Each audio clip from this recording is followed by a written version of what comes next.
सामाजिक न्याय की पाठशाला के सभी साथियों का अभिवादन।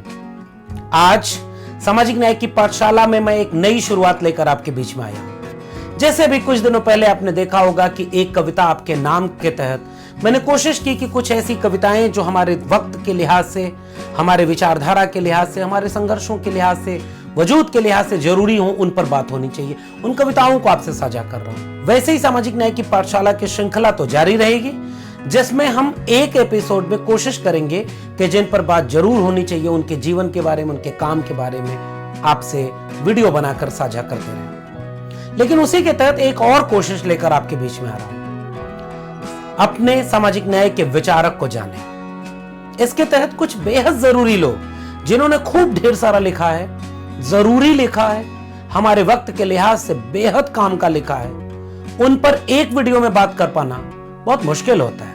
इसलिए बीच बीच में मेरी कोशिश रहेगी कि जिनके बारे में विस्तार से बात होनी चाहिए, जिनके लिखे लेख को जरूर पढ़ना चाहिए, जिनकी लिखी हुई किताबों को जरूर पढ़ना चाहिए, उन पर भी विस्तार में बात करता रहूं। आज भगत सिंह को जाने श्रृंखला की शुरुआत कर रहा हूं और आज का पहला एपिसोड विद्यार्थी और राजनीति, जो भगत सिंह का बेहद प्रसिद्ध लेख है, वो आपसे साझा कर रहा हूं। अभिवादन कबूल करिए लक्ष्मण यादव का और स्वागत है आपका सामाजिक न्याय की पाठशाला के इस खास एपिसोड में।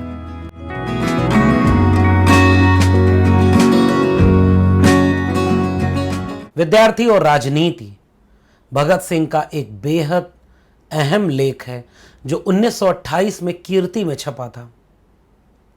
उस दौर में जब जंग आजादी का वक्त था, भगत सिंह एक पब्लिक इंटेलेक्चुअल के लिहाज से, क्रांतिकारी के लिहाज से उस जंग आजादी में एक अलग दृष्टिकोण से अपनी भूमिका निभा रहे थे।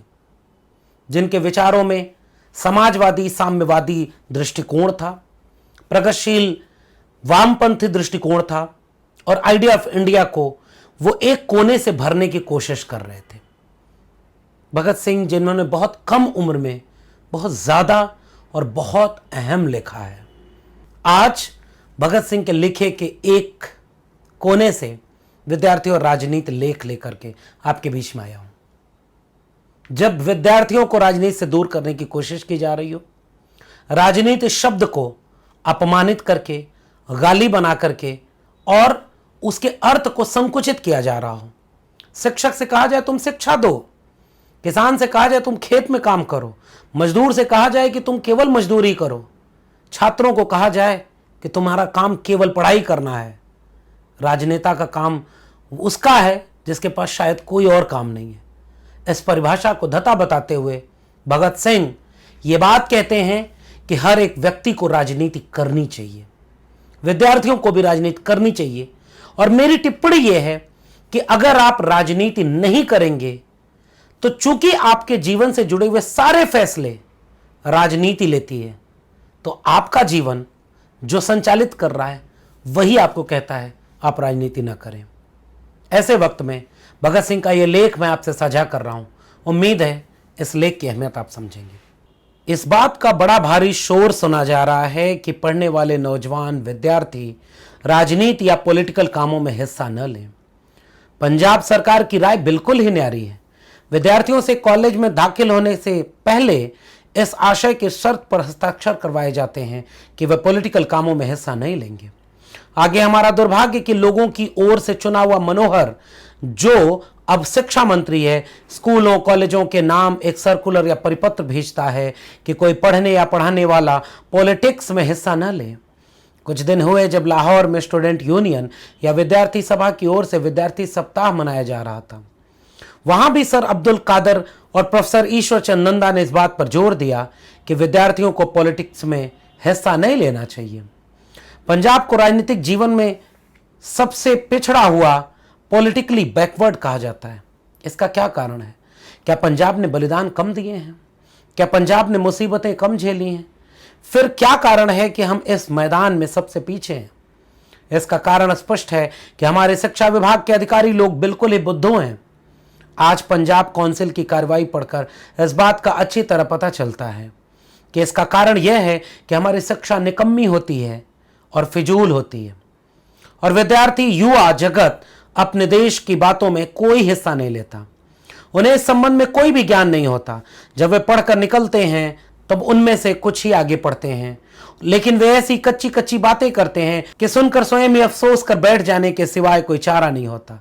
जिन नौजवानों को कल देश की बागडोर हाथ में लेनी है, उन्हें आज ही अक्ल के अंधे बनाने की कोशिश की जा रही है। इससे जो परिणाम निकलेगा वह हमें खुद ही समझ लेना चाहिए। हम यह मानते हैं कि विद्यार्थी का मुख्य काम पढ़ाई करना है, उन्हें अपना पूरा ध्यान इस ओर लगा देना चाहिए, लेकिन क्या देश की परिस्थितियों का ज्ञान और उसके सुधार का उपाय सोचने की योग्यता पैदा करना विद्यार्थी का काम नहीं? क्या यह सब कुछ उसकी शिक्षा में शामिल नहीं?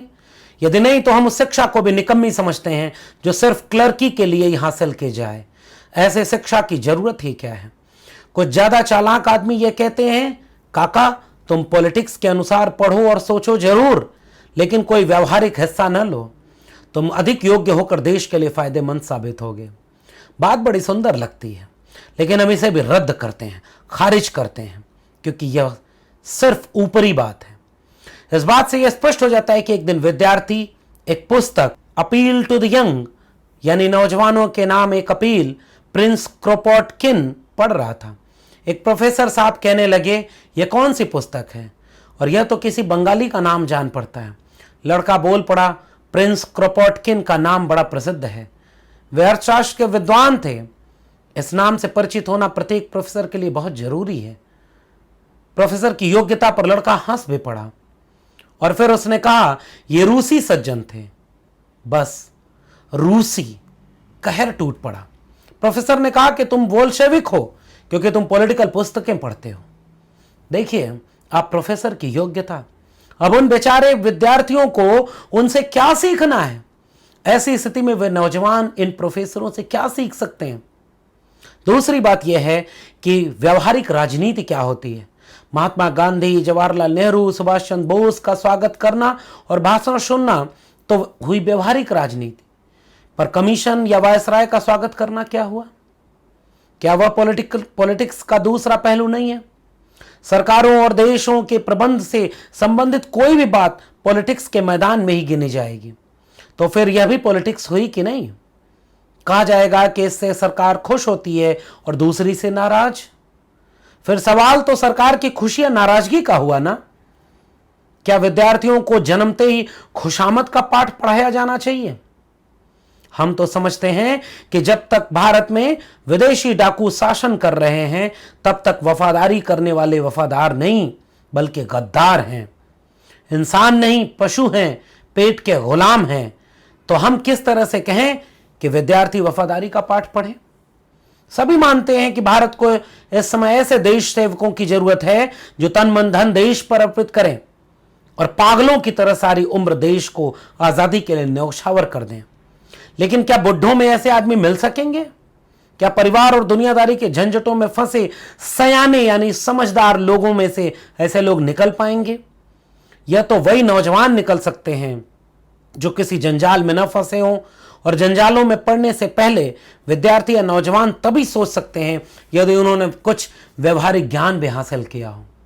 सिर्फ गणित और ज्योग्राफी का ही परीक्षा के पर्चों के लिए घोंटा न लगाया हो। क्या इंग्लैंड के सभी विद्यार्थियों का कॉलेज छोड़कर जर्मनी के खिलाफ लड़ने के लिए निकल पड़ना पॉलिटिक्स नहीं था? तब हमारे उपदेशक कहां थे जो उनसे कहते, जाओ जाकर शिक्षा हासिल करो? आज नेशनल कॉलेज अहमदाबाद के जो लड़के सत्याग्रह के बारदोली वालों की सहायता कर रहे हैं, क्या वे ऐसे ही मूर्ख रह जाएंगे?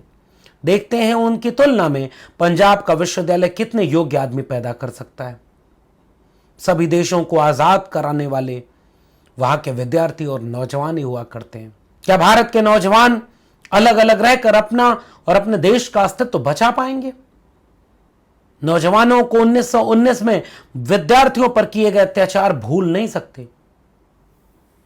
वे यह भी समझते हैं कि उन्हें एक भारी क्रांति की जरूरत है। वे पढ़ें, जरूर पढ़ें, साथ ही पॉलिटिक्स का ज्ञान भी हासिल करें और जब जरूरत हो तो मैदान में कूद पड़ें और अपने जीवन को ऐसे काम में लगा दें, अपने प्राणों का ऐसे में उत्सर्ग कर दें, वरना बचने का कोई उपाय नजर नहीं आता। भगत सिंह ने यह लेख 1928 में लिखा था। वक्त बदल गया है। भारत तब गुलाम था, आज भारत आजाद है। भगत सिंह पर बात करना इसलिए भी जरूरी है क्योंकि आज शायद उस समय से ज्यादा कठिन परिस्थितियां हमारे सामने हैं। भगत सिंह की वह टिप्पणी आज के वक्त में याद आती है कि मुझे ऐसी आजादी नहीं चाहिए जिसमें गोरे अंग्रेज चले जाएं और काले अंग्रेज यहां पर राज करें। नस्ल और रंग के लिहाज से इस टिप्पणी पर आपत्ति जताई जानी चाहिए और जताई जा सकती है, मगर भगत सिंह की मंशा जिस बात की ओर इशारा कर रही है, कहीं ऐसा न हो कि बाहर से जिन लोगों ने इस देश को गुलाम बनाया है वो तो चले जाएं, लेकिन इसी देश के रहने वाले लोगों से इस देश की जनता फिर से गुलाम बन जाए। हमें ऐसी आज़ादी नहीं चाहिए। यही चिंता डॉक्टर अंबेडकर की भी थी, यही चिंता भगत सिंह की भी थी। क्या आज ऐसा नहीं लगता कि हमारे वक्त में भगत सिंह जिस जुनून, जिस त्याग, जिस समर्पण की बात एक उम्मीद अपने दौर के नौजवानों से, विद्यार्थियों से कर रहे थे, क्या आज के वक्त में विद्यार्थियों से ऐसी उम्मीद की गुंजाइश कम हुई है? मेरा मानना है कि आज जरूरत ज्यादा है। बाजार, पूंजीवाद, सामंतवाद, जातिवाद और हमारे सामाजिक दबावों ने हमें इतना कमजोर लाकर खड़ा कर दिया है कि हम सबको बचपन से ही शिक्षा दी जाती है राजनीति से दूर रहना, तुम्हारा काम है पढ़ाई लिखाई करना, कि तुम्हारी फीस कौन बढ़ाता है, आपको कितनी फीस देनी पड़ेगी ये कौन निर्णय लेता है, आपको सिलेबस में क्या पढ़ाया जाएगा, कितने लोगों को एडमिशन मिलेगा, किस तरीके से एडमिशन मिलेगा, पढ़ाई का ढांचा क्या होगा, सरकारी होगा या प्राइवेट होगा, आपकी जेब से तय होगा कि पढ़ने का मौका आपको मिलेगा या नहीं, जाति से तय होगा, क्षेत्र से तय होगा, भाषा से तय होगा। यह सब कुछ निर्णय लेने वाले कौन लोग हैं? राजनीति के लोग हैं।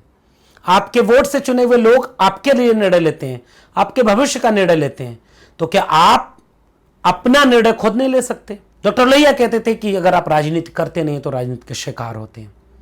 भगत सिंह का यह लेख विद्यार्थी और राजनीति, उस राजनीति की ओर इशारा करता है कि अगर आप राजनीति करने को चुनाव लड़ना कहते हैं तो भगत सिंह कहते हैं नहीं, राजनीति करने का अर्थ सजग होना, सचेत होना, जागरूक होना, अपने हक हुकूक के लिए लड़ना और वक्त पड़े तो अपने नागरिक होने की जिम्मेदारी निभाना। आज तकरीबन 100 साल पूरे होने वाले हैं। आज भारत अपने नौजवानों से एक नई उम्मीद की राह देखता है कि आपकी नौकरी कौन सी होगी, आपको शिक्षा कैसी मिलेगी, कितने मिलेगी, कब मिलेगी, मिलेगी या नहीं मिलेगी। ये सब कुछ अगर तय राजनीति से हो रहा है तो आप भी तो तय करिए कि आपको कैसी राजनीति चाहिए। जैसी नहीं चाहिए उसके खिलाफ बोलना आपका विद्यार्थी होना है। आपको ये बातचीत कैसी लगी नीचे कमेंट बॉक्स में जरूर बताइएगा, और अगर ये बातचीत जरूरी लगे तो इसे लाइक करिए, शेयर करिए और लोगों तक ले जाइए, ताकि हम एक जागरूक, सजग और वक्त के साथ आंख से आंख मिला करके बोलने, लिखने, पढ़ने और एक बेहतर दुनिया बनाने वाले लोगों की एक जमात तैयार कर सकें, ताकि आने वाला कल खूबसूरत हो। बहुत बहुत शुक्रिया।